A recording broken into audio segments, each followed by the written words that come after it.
field will bat ninth. The starting pitcher for Kalamazoo, Jason Biddlestone. Jason is 2-4 with a 2.55 ERA.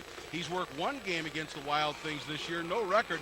His ERA, as he was pounded around, is 6.23. He worked 4 1/3, gave up 6 hits and 5 earned runs in his lone start against the Wild Things. Mike Cunningham steps in, hitting .231, played at the University of South Florida, and on the first pitch, grounds right to first baseman Tom Pierce. One pitch, one out. Biddlestone was a Pirate Farm end, Stan. They took him in the 32nd round back in 1999 out of Columbus State Community College. Spent 3 years in the Pirate organization. Mike, do you recall him at all? He got up to Williamsport, and I think that's as high as he made it. No, I never saw him as a minor leaguer. I believe he had run into some arm problems shortly after signing. And but he's a big, strong, physical guy from up here. Coach from a high slot. He's one guy that looks good in that uniform.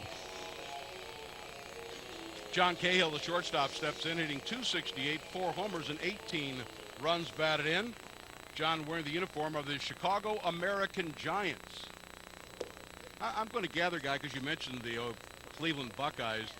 We refer to the Negro Leagues when we think of the major teams. There probably were a number of leagues that were in existence back then, and maybe, you know, a lot of cities had different leagues and their own teams, not necessarily all being in the same league.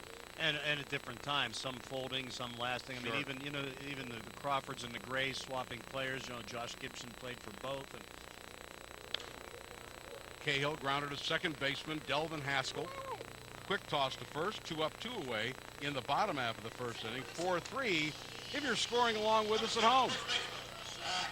Then, as now, the bottom line was making enough money to make payroll, and they always couldn't do it. Can you talk about some of the stories of the Negro League? They play a game in the morning, wear those wool uniforms, hold them out the windows of the buses to dry as they drove to play another game in another town later in the day.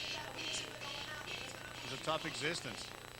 Well, we talk about the Kansas City Monarchs, the team that Satchel Paige played for. Zach Cates is wearing that uniform.